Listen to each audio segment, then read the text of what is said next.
beleza? Beleza? Eu sou o Xande. Eu sou o Vladimir e antes de mais nada se inscreva no nosso canal, deixe seu like, compartilhe o conteúdo e bora pra resenha. E aí, Xande, o que a gente vai falar hoje?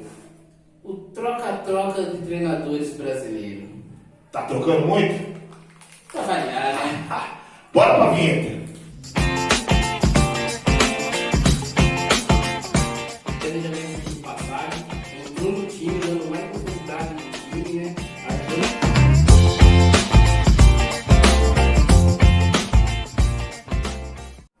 Então, Xande, a gente viu aí que essa semana aconteceu bastante coisa no futebol brasileiro no que diz respeito a técnicos, né? Por exemplo, o Wagner Mancini assumiu o Corinthians. Sim. O Luxemburgo caiu do Palmeiras. O Filipão, campeão brasileiro, campeão do mundo pela seleção, assumiu o Cruzeiro na Série B.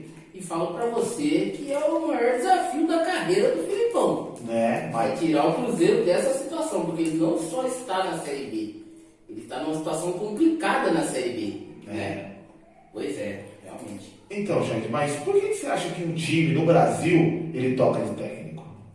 Olha, não só no futebol, mas no esporte brasileiro, não cabe muito o segundo lugar, né? Isso é uma crença que o brasileiro carrega junto com ele. O segundo é o primeiro dos últimos. Esse é um ditado muito brasileiro, né? E os técnicos, eles não têm o prestígio da diretoria também, entra muito nessa questão. O técnico, ele chega num clube, o futebol brasileiro oscila muito, troca muito, né? Então, dizem que é uma das profissões que mais tem desemprego, o técnico no futebol brasileiro. Então já fica um pouco difícil, porque o técnico já chega sem prestígio no time, né? É uma coisa que eu acredito muito.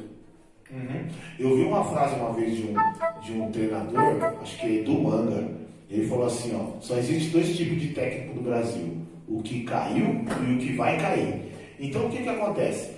O Brasil tem muita pressão, né? O cara, às vezes, ele é um técnico vitorioso, é um técnico que tem respaldo no time, diferentemente do técnico que for. Mas se, de repente, num curto prazo, ele não apresenta o resultado esperado, já tem a pressão de ter que trocar. Ele é o primeiro que a diretoria, a imprensa, a torcida enxerga que tem que trocar no time.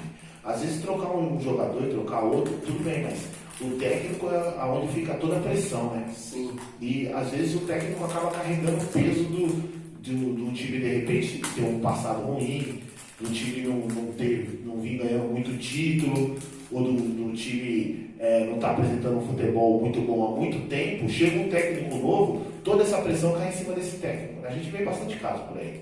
E uma coisa também que a gente vê no futebol brasileiro são técnicos que defendem cargos e não ideias, né? A gente vê muito isso aí. Por exemplo, um técnico hoje que eu gosto de ver os jogos dele é o técnico do São Paulo. O Fernando Diniz. Ele defende ideias. Ele defende a ideia dele. Agora a gente vê técnicos até renomados que não defendem ideias, ele defende o cargo dele. A gente viu isso acontecendo no Corinthians, né, cara? O Thiago Nunes, ele chegou no Corinthians com uma ideia de futebol. No Atlético Paranaense ele apresentava um futebol vistoso, ele apresentava um toque de bola. Aí quando ele chegou no Corinthians, ele tentou fazer isso e não conseguiu. Veio a pandemia, pós-pandemia, o Corinthians se tornou um time retranqueiro. Sim. Que ele mudou toda a filosofia dele para poder se adaptar naquilo que o Corinthians tinha, que até então queria mudar, conseguiu chegar no final do Paulista, mas mesmo assim ele não durou muito, porque ele não defendeu a ideia dele, ele defendeu o cargo. Porque o técnico, quando ele passa a defender o cargo, ele vai atuar numa zona muito fora de conforto para ele, né? Ele vai ter que trabalhar de uma maneira que ele não idealizou, e isso prejudica muito o trabalho de um técnico. Porque todo técnico ele já tem mais ou menos a sua ideia de trabalho, não é verdade? Ele já tem sua ideia de trabalho. Quando ele vai para fora dessa ideia para defender um cargo, ele já vai trabalhar de uma maneira que muitas vezes ele não gosta, né? Para poder defender a posição dele, e isso acaba prejudicando o trabalho. E tem a influência da diretoria também, isso. Em muitos casos. Isso. Né? Tem a diretoria que contrata jogador, de repente o treinador ainda nem chegou, o treinador ainda não foi contratado, aí a diretoria vai e contrata um jogador por oportunidade de mercado, Sim. Aí o jogador acaba, o técnico que chega, ele acaba tendo que se adaptar para poder pôr esse jogador para jogar. A influência da diretoria é muito grande, né? Ela contrata jogador, ela escala jogador quando ela tem algum interesse de vir em cima desse jogador. E isso acaba dificultando o trabalho do treinador, né? Fora que também, muitos clubes, eles não sabem contratar um técnico que tem o perfil do elenco que ele tem em mãos, que é muito, que se torna mais difícil ainda o trabalho. É verdade. Aí a pressão acaba sendo maior ainda, porque o treinador ele enxerga uma oportunidade, né? Sim. Ele fala, vou treinar um time grande, vou treinar um time que já foi campeão bastante vezes, mas aí os jogadores que estão nesse time não são jogadores que se adaptam ao sistema de jogo que ele tem, né? Tudo isso também se resume à pressão, porque a gente vê que em outras grandes ligas do futebol mundial, por exemplo, a Premier, por exemplo, o Alex Ferguson ele ficou um bom tempo sem ganhar títulos à frente do Manchester e hoje ele é o maior técnico da história do Manchester, né? A diretoria aposta no trabalho, né? Agora no Brasil já não, no Brasil a pressão é mais forte, a diretoria acaba cedendo e acaba trocando o técnico. Mas você vê que no futebol brasileiro, atualmente, a gente consegue enxergar que os times hoje estão buscando muito treinador estrangeiro. Sim. E será que isso é porque os treinadores brasileiros, aí, os medalhões, eles não estão se readaptando ao futebol? Ou será que os times, de repente, não estão enxergando mais um futebol vistoso nesses treinadores de renome? Assim, tem um comentário que fazem em cima de alguns técnicos que falam que os técnicos não estão se atualizando. E é uma conversa um pouco tanto complicada. Dolorosa. Mas a gente vê alguns técnicos novos no Brasil, por exemplo, o Rogério Ceni. É um técnico que gosta de trabalhar muito com a bola. Eu sinceramente gosto de ver o time dele jogar. Sabe, eu gosto de ver o Fortaleza jogar. Apesar de não estar muito bem na tabela, apresenta um futebol, apresenta uma linha de raciocínio pelo qual o time vai seguir. Mas, tipo assim, é a realidade do Fortaleza. Ele está Sim. dentro da realidade dele. Sim. O Fortaleza não rebaixando, Fortaleza não é postulante a título. Sejamos francos. Mas o Fortaleza consegue ganhar de times que são postulantes a títulos. Verdade.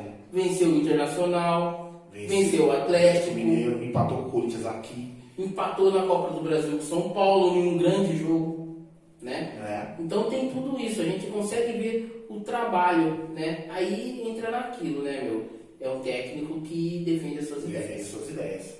Mas, por exemplo, você vê que muitos times brasileiros hoje trocaram de técnico esse ano já. O Palmeiras trocou de técnico, o Corinthians trocou de técnico, Vasco trocou de técnico, Flamengo trocou de técnico. Sim. E nenhum desses procurou os medalhões que tinham há pouco tempo atrás. Bruno Menezes, Filipão, Abel Braga. E o Vasco acabou de contratar um técnico estrangeiro, diga-se de passagem. E o Abel Braga está no mercado. Verdade. E ele contratou um técnico estrangeiro, que eu não lembro, Pinto, alguma coisa Pinto o nome do cara.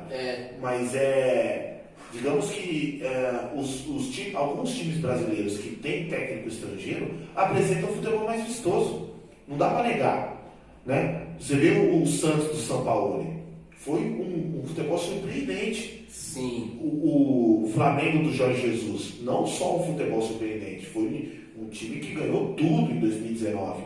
Né? Então, você consegue enxergar que o futebol dos técnicos estrangeiros, além de ser mais virtuoso, também dão resultados melhores, né? Visivelmente falando, é um futebol bem melhor tecnicamente, né? Não tem como negar. O Jorge Jesus junto ao São Paulo, eles subiram o nível do futebol brasileiro. A gente assiste programas esportivos, que a gente vê entrevista do Luxemburgo, entrevista do Renato Gaúcho, apesar de que o futebol do time do Renato Gaúcho é bom. Sim, Renato Gaúcho sempre joga com futebol. Joga com futebol. Mas você não vê esses caras elogiando os técnicos estrangeiros. Parece que tem um medo, parece que tem uma renúncia ali de ver o que a coisa está acontecendo, né? Mas é conturbador falar isso daí. Nós entendemos que, para nós que somos espectadores, entendemos que o técnico estrangeiro está fazendo muito bem o futebol. Verdade. Tanto os técnicos brasileiros, que está tirando os técnicos da zona de conforto, que estão tendo que mostrar melhores trabalhos, né? Antes saiu um técnico de um time e daqui a pouco ele assumiu outro time. Hoje não está tão assim. A gente viu o Filipão ficou um ano sem clube. Então foi um técnico campeão de uma Copa do Mundo. E você vê, de repente, até times com menor expressão sair jogando, tocando. Sim. Você assistiu Curitiba e Palmeiras? O Curitiba não dava chutão, cara. Sim. O Curitiba saía tocando. É influência do... Tudo bem que era um Jorginho técnico, né? É um técnico. Mas é uma influência de um trabalho. Um trabalho que já aconteceu com os times estrangeiros. Sim. De técnicos estrangeiros no passado próximo. Sim, isso aí foi muito interessante. O futebol brasileiro está muito interessante e só teve a ganhar com a vinda dos técnicos estrangeiros. Eu estou gostando. Eu também estou gostando. Bom, deixe seu like, deixe seu comentário, compartilhe o nosso conteúdo e até mais. Até mais. Resenha News.